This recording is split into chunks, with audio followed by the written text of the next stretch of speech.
right now. Proceed. Okay. Thanks, guys. Thank you, Ann, for pointing that out. And I will send this PowerPoint to y'all as well, so you have this information for other people. But some of you, let me move this now, so that you can see.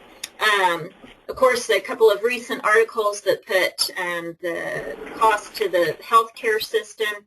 You know, Melissa Bartik's article, great article in Pediatrics, that if 90% of families, you know, could exclusively breastfeed for the first 6 months, that would save $13 billion in healthcare costs, and of course save infant lives here in the United States. And then the companion article that came out just last year in one of the OBGYN journals, looking at the impact on maternal health and the cost to the healthcare system. So that's just, you know, hopefully some review reminders for everybody. And of course, in Oklahoma, we still struggle with our breastfeeding rates. These are the most current rates that we have from the CDC that were released in August. This is based on babies who were born in the year 2011. And you can see our rankings for ever breastfed, that's, you know, or breastfeeding initiation, and then any breastfeeding at 6 months can include, you know, some supplementation, and then exclusive breastfeeding at 6 months. So now the good news is actually last year, our 2010 figures, we were above the national average for EBF at 6 months, which was very exciting. We dropped just a little bit, but then the national average went up actually quite a bit, from 16% to 18.8%. So we then unfortunately tumbled. So now I'm going to go through a few slides that just also set the national call for hospitals to improve their breastfeeding support and to work on baby friendly. So and why you know, that's also advocating for the importance for our hospitals here in Oklahoma. So, of course, a lot of this stems from the Surgeon General's call to action to support breastfeeding, which came out in 2011. And she asked very appropriately, are we making breastfeeding easier or harder for families? If we know it's the best choice from a health standpoint, but then is it actually the easiest choice for our mothers and our families to make? And oftentimes the answer to that is no. So some of the action steps, to quote literally from the call to action, Action 7, ensure that maternity care practices throughout the U.S. are fully supportive of breastfeeding. And so she specifically called on the country to accelerate implementation of the Baby Friendly Hospital Initiative, and also to establish systems to control the distribution of infant formula in hospitals and ambulatory care facilities. So here you see specifically laid out in this national call to action, you know, implementing the Baby Friendly Hospital Initiative around the country. We also have a call from the Healthy People 2020 goals. In the new goals that they added were to reduce formula supplementation in the first 2 days of life, and to increase the number of baby-friendly hospitals in the United States.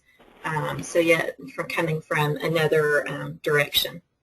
And y'all know many of the reasons, you know, why we're struggling. Of course, and the CDC has done a lot of research looking at what happens in that window, critical window of time during the hospital birth stay that, you know, can really derail breastfeeding. So more recently now with our 2013 MPINC data. So the good news is Oklahoma hospitals have been working hard on this, I think, and kudos to everybody that's on the call today for, you know, whatever steps you've taken. But our overall state average has increased. Really, we've had big jumps in the last two MPINC surveys, as much as 8 or 9 points, you know, each survey that's come out. So we now have a 71 average. Still haven't quite hit the national average, but we're a lot closer. Oops. Hello? Hello? Okay. Everybody there? And is everyone that's on the call today, or do y'all are y'all aware of your that your hospital, if your hospital has participated in the MPINK survey? I know Kim has, and Shelley, I think you guys have at St. Francis South, right? Yes. And Tamara and Jill? Yes, we have at Canadian Valley. Okay. Has anybody seen their 2013 benchmark report come back yet? I haven't heard of any hospitals yet. Ann, have you heard of any hospitals getting their benchmark reports yet? These are late coming out this year. We don't have ours at South. Okay, okay. So all we know so far is just the national and state averages, so we don't know, that the hospitals have gotten their individual reports. So hopefully those will be out here before the end of the year. That was delayed, that survey. Here you can see, I'll show you just how we improved. So in 2011, there's our score of 62 and how we compared to the states around us. Thanks to Arkansas, we weren't at the bottom of the pack of our region, but here you can see that we improved quite a bit, and really most states did, though actually, let's go back. Colorado stayed the same. Isn't that interesting? So so we made some significant improvement in that. And then, of course, this is based on, I think, the 2011 MPINK data. This was a nice slide the CDC had put together. But, one of the categories in the MPINK survey, of course, is looking at breastfeeding training that hospitals provide, and still a lot of room for improvement there, as you can see, for training new staff. If they had only, barely half of the hospitals said that staff got even, 5 hours of breastfeeding training, which, as we all know, is not enough. And barely half of hospitals assess any kind of breastfeeding competencies on an annual basis. So we have definitions of best practice in providing that quality breastfeeding care. Oops, hello? Everybody here okay? So, of course, we have the MPINK survey. We have the Joint Commission, which is now monitoring exclusive breast milk feeding at discharge. We have Baby Friendly. We have the sample hospital breastfeeding policy from the American Academy of Pediatrics, which also is based on the 10 steps in providing that same environment. And then, of course, the CDC's MPINK data.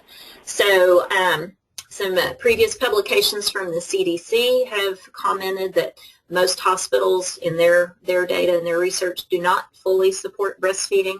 And what can hospitals do, of course? So this was a call from the CDC to stop distributing the free formula samples and the gifts to breastfeeding mothers.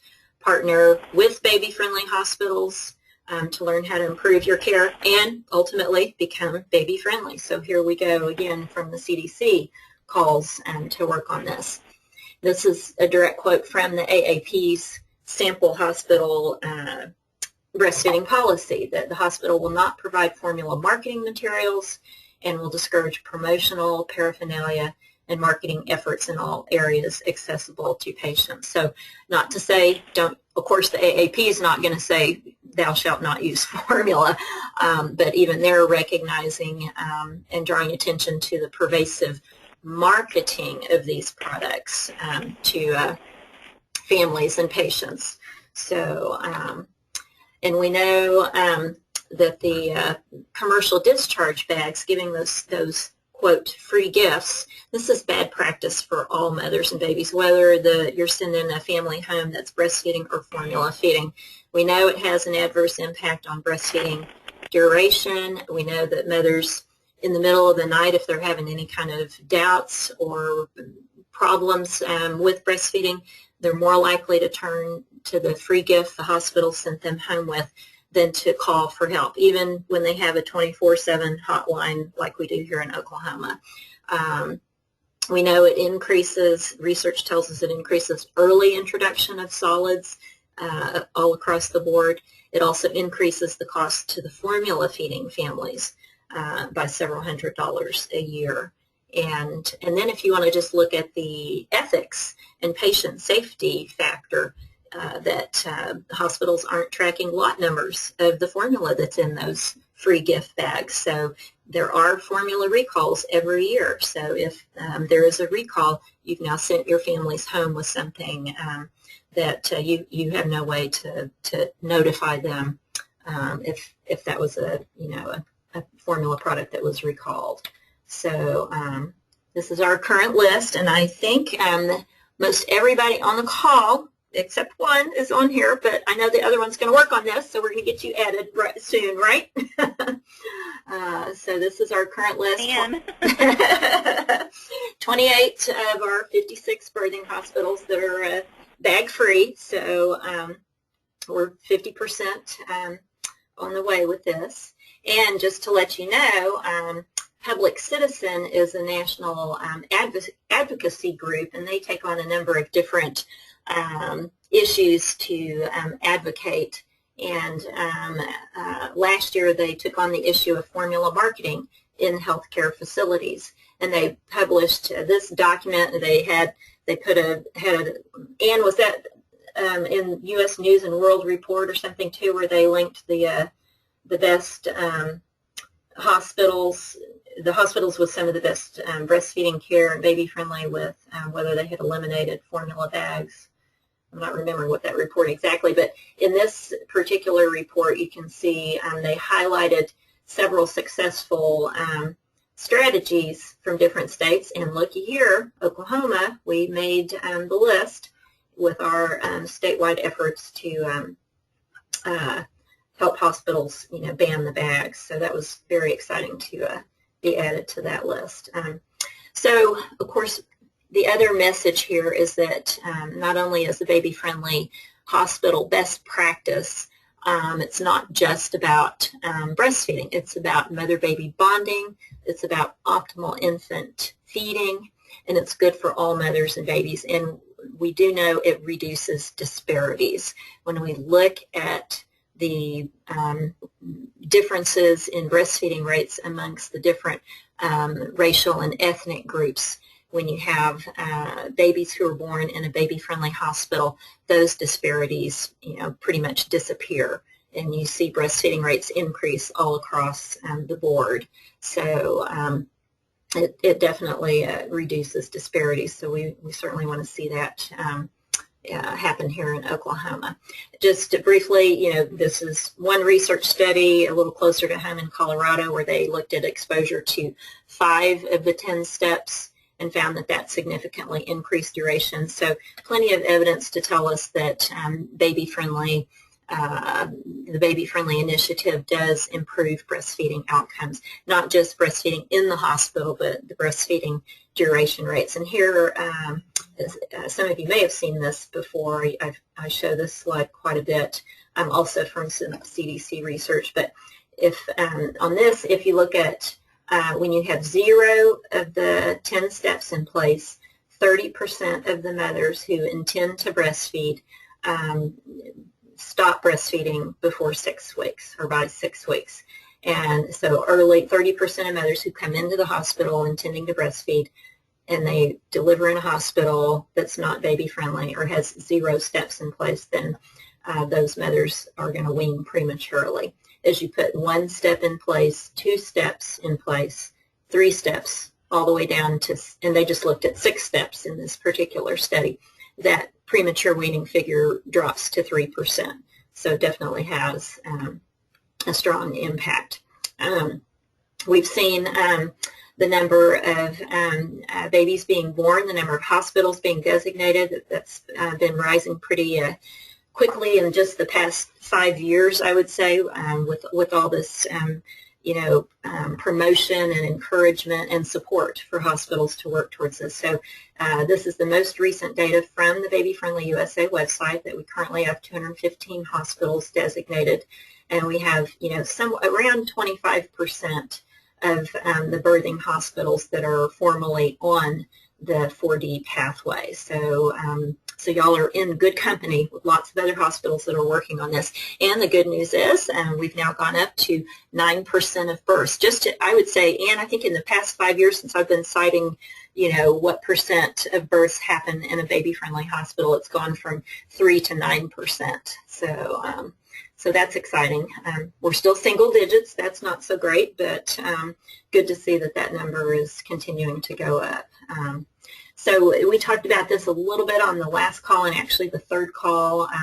We'll talk a bit more about this, but just briefly, this is the 4D pathway graphic, and for some of you have done the discovery phase, which you don't have to pay any fees just yet. Basically, there you register online and you submit some data about your facility. You get your CEO to sign the formal letter, committing the hospital, and then you can pay the first fee to move into development, where you basically do work on developing your policy, all your education plans, and some plans for data collection.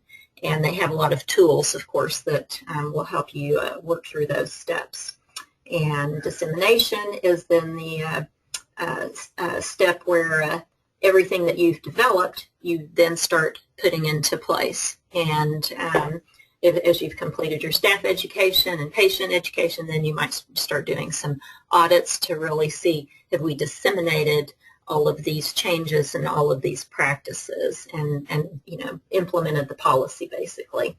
And then once the hospital feels that they've done really hardwired all those changes and their policy is really in place, and they're ready to move into the designation phase, that's when, of course, we can come out and do a mock survey. You would do your phone assessment with Baby Friendly USA, and ultimately then schedule your official assessment. So we have our next Oklahoma hospital that's ready. We've had a number of hospitals this year that had a mock survey and that are in the Trailblazer group, and actually one that's in our Pioneer group, and then our Integris Baptist sister hospital for a couple of y'all on the phone today.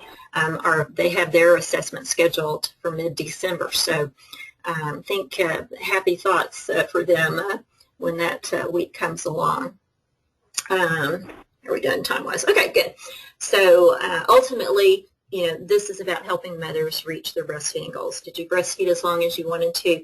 Data from the Childbirth Connections National Survey last year, the mothers tell us they're not meeting their own breastfeeding goals, much less, the medical goal or recommendation to exclusively breastfeed for 6 months. So we definitely want to help mothers reach their own goals. Now, a couple of slides here towards the end of this, just to kind of give you, and I can send you these articles as well, because as you work on this or making the case to some of your physicians or hospital leadership, isn't baby friendly going to cost a lot of money? The first article that has come out, this was in 2011 in the Pediatrics Journal, looking at the cost but based on labor and delivery DRGs, so the cost comparison of baby-friendly hospitals that they looked at in the study versus non-baby-friendly hospital, and it was relatively cost neutral. They didn't see any significant increase in cost for your typical hospital that achieved baby-friendly designation.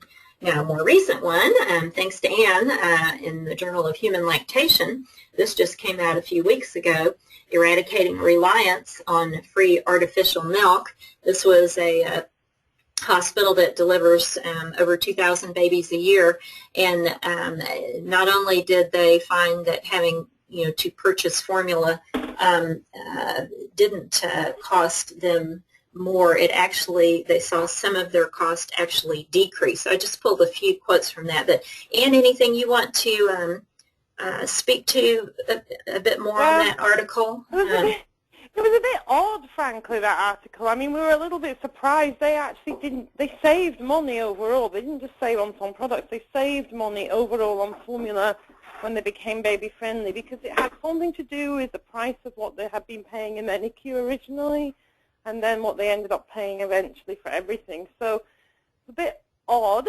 Yeah, yeah. But, you know, it's not, it also it's because they have big buying power, and, you know, it does raise one or two ethical issues about, like, well, if a hospital, you know, we're saying to the hospitals you have to pay fair market value for formula, and hospitals are paying such getting such big discounts on everything else, like 80%, 90%, that actually if they start to apply that to formula as well, it's not costing them a lot more. So it's kind of an interesting thought. But it's certainly encouraging for hospitals that want to go baby-friendly, because it's actually showing that you don't have to, you know, invest millions in your formula. Right. It's not Right. And, you know, there are some hospitals, and one of yours is one of them, the Cherokee Hospital there in Oklahoma, where it looks like they're getting the formula for free, but actually they're not getting it for free, because once they go over a certain limit, they have to pay for it.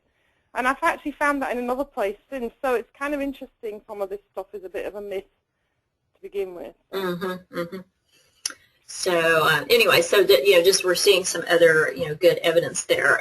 So now what I'd like to do is just go through a couple of other documents from Baby Friendly USA. One was kind of a fun one, and that's a short one that's also might be helpful for hospital leadership. Quick read: Top 10 Reasons to Become Baby Friendly Designated, and then another one on setting the record straight. So let me pause this for a minute, and I don't think I pulled those up just yet. Let's see here. Okay. You can see my aquarium, huh? So here we go. Top 10 reasons to become baby-friendly designated. Michelle Obama's national initiative to reduce obesity in children, the Let's Move campaign, called on empowering new mothers to breastfeed and helping improve the environment in the hospital setting. There's Baby Friendly. Of course, MPINK that we've talked about already, and that's all, of course, predicated on the 10 steps to successful breastfeeding. The Healthy People 2020 goals, the Surgeon General's call to action, the National Prevention Strategy, said support policies and programs that promote breastfeeding, and the Institute of Medicine for their early childhood obesity prevention, hospitals and other healthcare delivery settings, improving access to and availability of lactation care, implement the steps outlined in the Baby Friendly Hospital Initiative, follow the AAP's policy recommendations, which are very much in line with that. If you haven't seen this, the Joint Commission's Speak Up campaign, and they have this on a number of topics, you know, such as diabetes and so forth. Well, they have Speak Up about breastfeeding, and they have some nice patient handouts and posters that have several, you know, a little bulleted list of points what you need to know about breastfeeding, and to encourage families to speak up and request that their baby be placed skin to skin, or that their baby not be given any formula, or not be taken to a nursery, and so forth, to empower patients to speak up to get that best practice.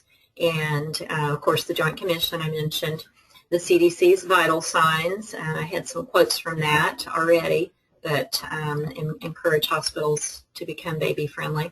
And then, of course, ultimately, babies are born to be breastfed. So, and if we're providing the environment for mothers to reach their breastfeeding goals, then you're going to overall have happier customers. So there's your patient satisfaction. So now, let's see here. Let me pull this other one up. So this is also from Baby Friendly USA with a few kind of factual fact busters, if you will.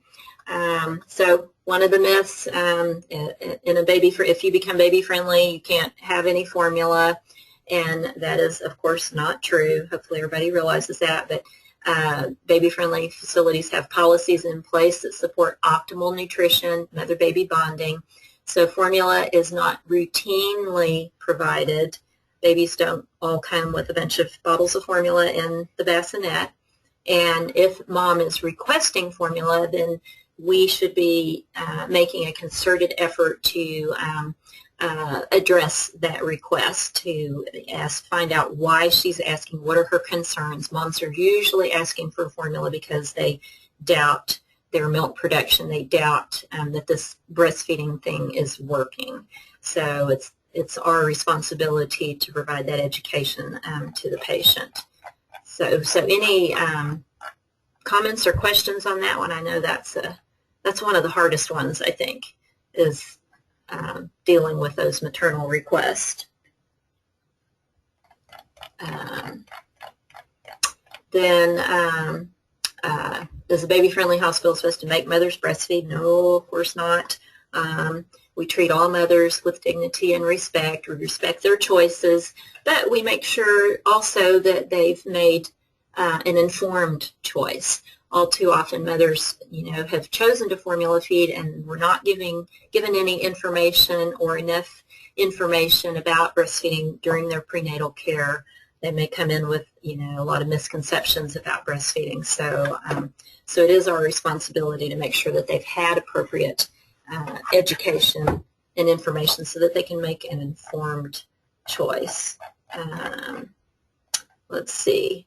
And then, and as they say here too, every baby born in a baby-friendly hospital is special, regardless of how it's being fed. So we want everybody to get, the same high-quality care, and but making sure that we have the environment that's promoting, the skin-to-skin, rooming in, keeping mothers and babies together, and that making sure mothers, are adequately educated and informed. So if mothers plan to formula feed, do they have to bring their own formula? Of course not, though. And I think they do this in some other countries, don't they? Haven't some hospitals had mothers bring their own formula in? You still there, Ian? Not that we're advocating that, of course, but that's, rumors do come from somewhere. No, but the issue here, of course, is what we were just talking about, and that we can provide infant formula when it's needed, but it should be purchased. And I often make the case when I'm meeting with the hospital leadership team that a hospital will pay for the food needed for every other patient in the hospital. And why is it that we think we can't afford to pay for the formula that would feed a 7-pound baby for 2 days? That's going to be a few dollars, so at the most. Oh, here we go. This is an argument, or one of the arguments we'll get about rooming in. Mothers are tired after giving birth, so why should we make them take care of their baby? And of course, there's the night shift crew that inherits the mothers who've had a bazillion people in the room throughout the day, and they haven't been able to get any rest, and then everybody leaves, and now, of course, the mom thinks it's the baby that's going to keep her awake, and she won't be able to get any rest. So actually, has any of the hospitals that are on the call today, have y'all implemented any kind of quiet time?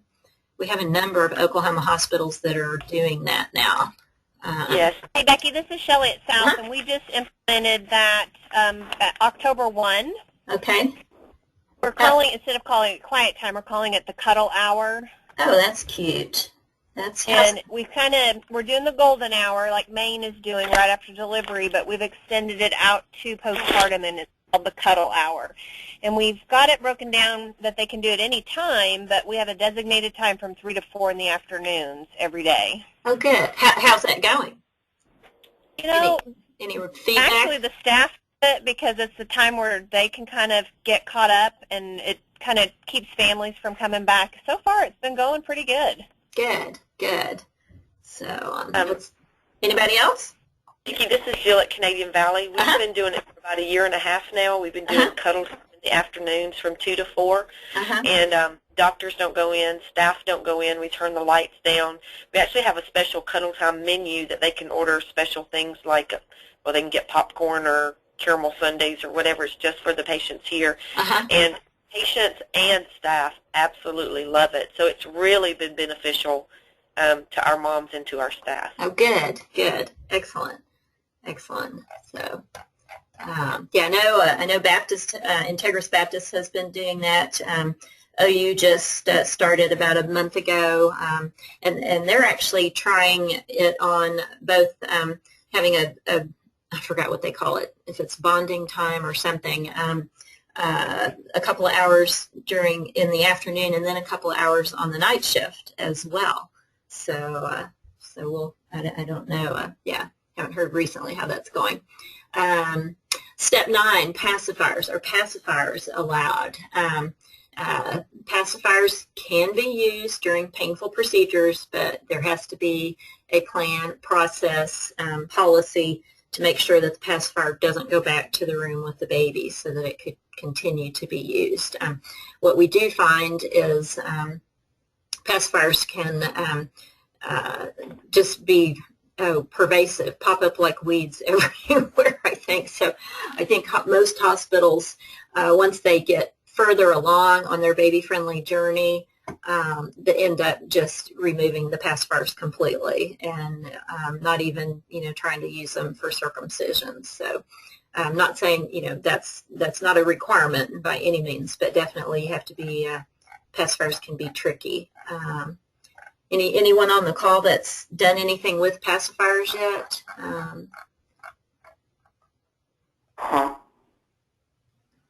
The only thing that we've done at Canadian Valley is, we've spent months trying to get ready just to jump into baby friendly, and we've had the advantage of kind of trying to learn from others along the way, like I know a lot of us do. But yeah. So we started talking about it with staff months and months ago so they could begin to evaluate their own practice and their thought process behind it.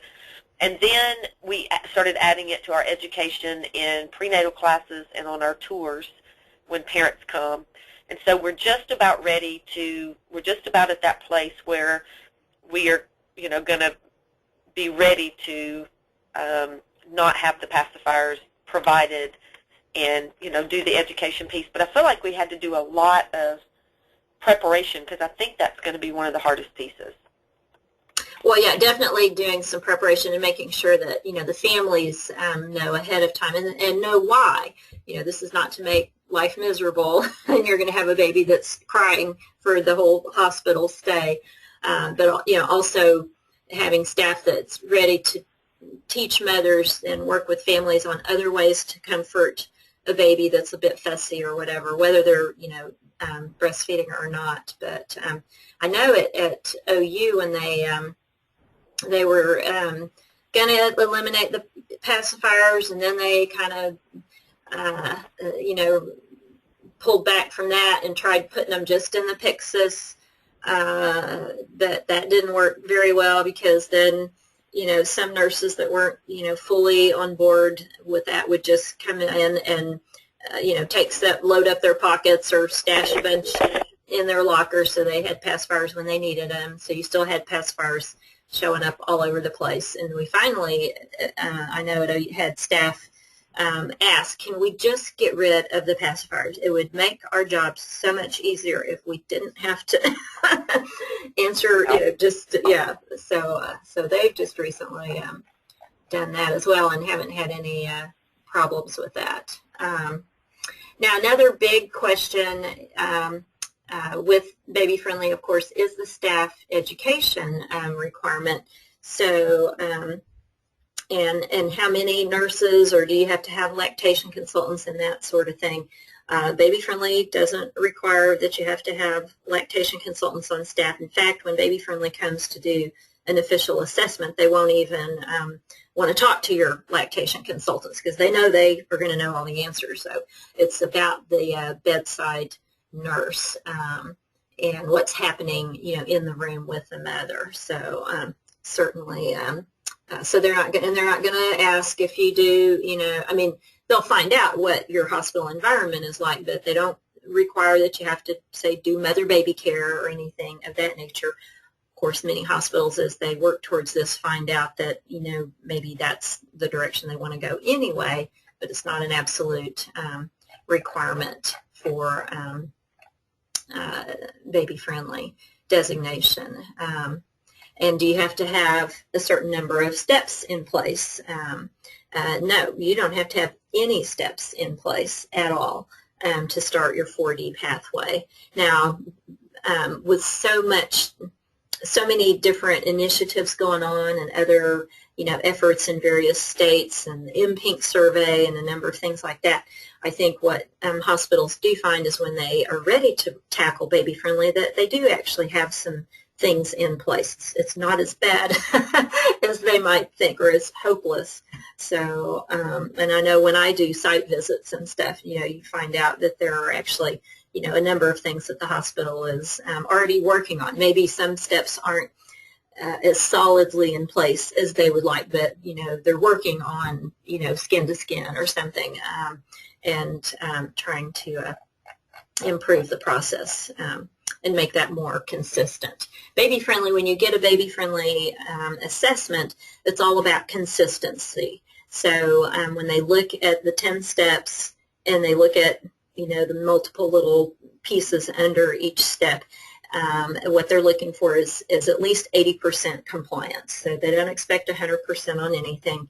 And, but can you say that 80% of your healthy term babies after a vaginal delivery, are placed in immediate skin-to-skin contact, and things like that. So, and of course, here's a biggie too: the discharge gift bags.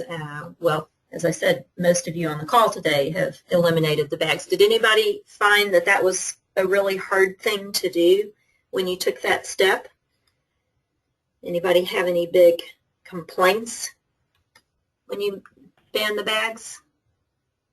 Hey, Becky, this is Shelley at South. The funny thing about this was we banned ours, about a year ago, and everything was fine. But the reps then started going to all the physicians' offices and loading them up with all the free formula for the patients. Right. So that was one that we kind of noticed. Yeah, that's exactly right. So that's, you kick them out of the hospital and then they'll go somewhere else. So yeah, that's the next frontier for them to, of course, so that'll be something for both, I think, AAP and ACOG to work on discouraging as well. And the hospitals. The hospitals can say, hey guys, you're not helping.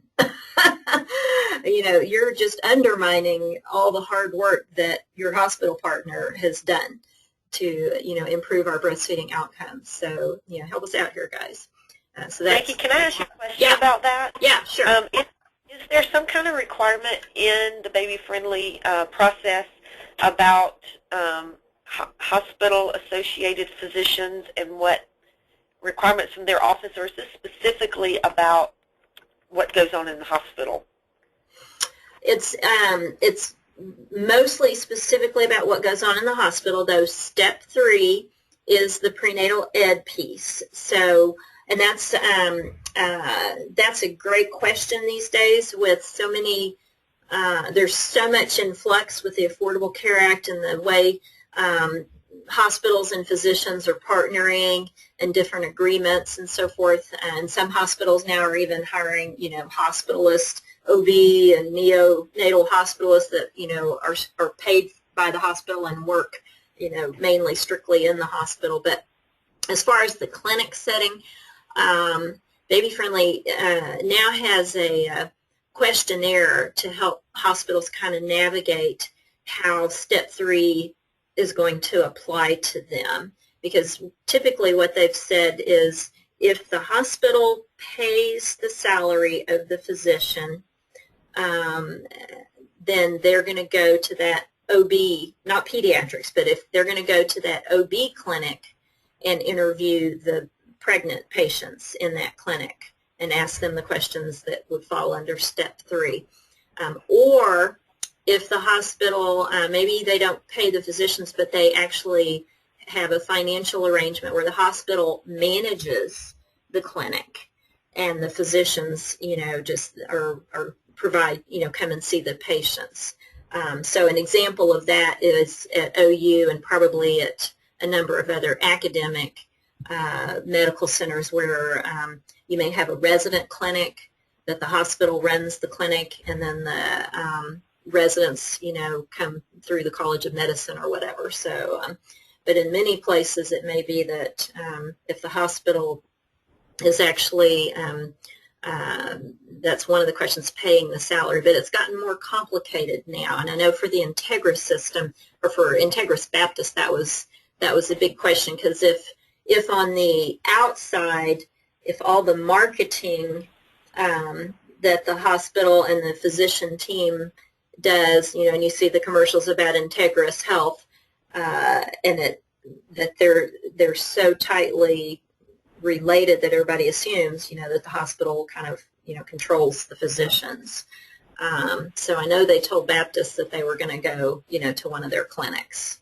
The other question is the sort of the specifics of who they interview where as well.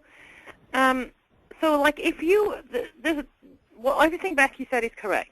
In addition to that, if you have like multiple clinics that you do either own or control, or they say, they deem them necessary. If you're going all the way out thinking, what are they actually going to do when they get there? They're probably only going to go to the clinic that's closest to the hospital unless it's very small. So say you have a clinic in your hospital, they're not going to go to 5 clinics that are associated with you. They'll just go to the one in your hospital at the moment, okay? Right. And what they do in that clinic is they actually interview the patients. So you're always going to have prenatal patients if you're in control of any that they interview. In terms of clinicians, they only interview doctors and nurses who see them right now. That's what they do. They see the mom and baby when the mom comes in pregnant in labor to when she goes home with her baby. So even if they go to your OB office, if there's obstetricians there that only do GYN and they don't go in the hospital and they don't do deliveries, they won't interview them. And if there are nurses there that don't do anything in the delivery room, they won't interview them. Now, all of that said, of course, those people need to be educated because they're going to interview their patients. So if their patients won't know anything if the clinicians haven't been educated, but they won't actually interview them right now. Although there is talk in the works that might change at some point, but right now they don't interview them. Right. No, that's a good point. And they won't interview the OB nurses in a clinic unless maybe that's a nurse that also floats over to labor and delivery or something. But, usually that's not the case. So, yeah, so if you have if a clinic that has nurse practitioners or midwives, if they don't work in the hospital, and come and see the patients when they're in labor, or help with deliveries, then they're not going to interview them either. But if you have midwives that are doing deliveries, then they're going to be interviewed as one of the clinicians, or they can be. So, and there's one area where those things don't quite match, which is that you might have a doctor that day in the hospital doing a birth, an obstetrician that's delivering, and he may or she may not have been part of your hospital training program because she's come from some other practice, but she could be interviewed if they're in the hospital on the day. So although you're not responsible for educating that person in terms of the 15 hours or the 3-hour course that clinicians need to do, you are responsible for her knowing the answers to the questions when she walks onto the floor the day the baby-friendly people are there, because anyone that's there could be asked questions. Yeah, and that's where, we can kind of work with you guys too when you get closer to or say doing a mock survey or getting ready to schedule, your official assessment, because, you're going to know what days they're coming. You're going to have, weeks of notice, and you can, kind of also, direct them to, well, we'd like to have our assessment on, a Monday, Tuesday, because if they're going to go to a clinic, Tuesday is when Dr. So-and-so's OB clinic, has all his return OBs or, whatever. So you can kind of direct that somewhat as well. And then if not that we all want to stack the deck in our favor. So you can certainly try to make sure that, a particular nurse or Dr. So-and-so is just not around that day to be interviewed. Hey, Becky? So, yeah. Yeah. I understand the education piece of that, but I don't know that if that's what I wondered about the formula bags in the physicians' offices. Is that something we're supposed to be controlling, or advertising and all that kind of thing that goes on there? That they have in their office about formula, and because The only reason I know, one of my physicians, she gives them a bag when they're like at their 6-week postpartum visit. Okay, okay. It has formula in it, and so I've talked to them, and they're not at this point in time very agreeable. Agreeable or receptive to get rid of those things when they say it's 6 weeks later and all this kind of thing. Is this is an OB, so they're giving that out at their postpartum? Well, my daughter had a baby in May, and at her 6-week visit, she got a box, a really fancy box with some stuff in it, and Infamil and all this kind of stuff. Yeah, yeah. She didn't get any kind of, and so I'm just going by what I learned through her, you know. So she didn't get any kind of bottle, you know, anything like that beforehand. Right, right. She got she got a minimal amount of breastfeeding education, but she didn't get any kind of, you know, where your best or bottle, and I think they asked her, and she had always planned on breasting, and so they didn't ever. So I'm just wondering, how far do we have to push that in the doctor's office that are owned and paid by Integris? Because all 5 of my obstetricians that practice with us are Integris physicians. Okay, okay. Yeah, and if it's especially in your OB clinics, you're going to have to take a look at that. And I think you'll find that as you get further along and you've done some of your physician education, and they, you know, and you just have to communicate with how hard the hospital is working to, you know, change the environment and change the practice. And, you know, do they really want to undermine, you know, their partner with all of, you know, the good work you've done with your patients? Still giving a bag out at 6 weeks, you know, well, that's also another vulnerable time when a lot of our mothers are going back to work, and, you know, that's not going to help them continue breastfeeding after they go back to work. So, but that's not something you'd have to address right away. But, yeah, you would if they're, you know, really, once again, it's answering the question about the relationship. And if they're going to go to those clinics and interview those patients, then they're going to find out about, you know, free gifts to the patients. So that'd have to be addressed. Wouldn't you agree, Ann? Anything else you would say to that? Yeah, I mean, I agree. You know, one would hope that as they move ahead across the system doing this, that they will try and pressure people not to do that kind of thing, because the whole system's, you know, headed in a certain direction. You don't want like one pediatrician here and one obstetrician there doing something that undermines it. So yeah, I would agree. Yeah.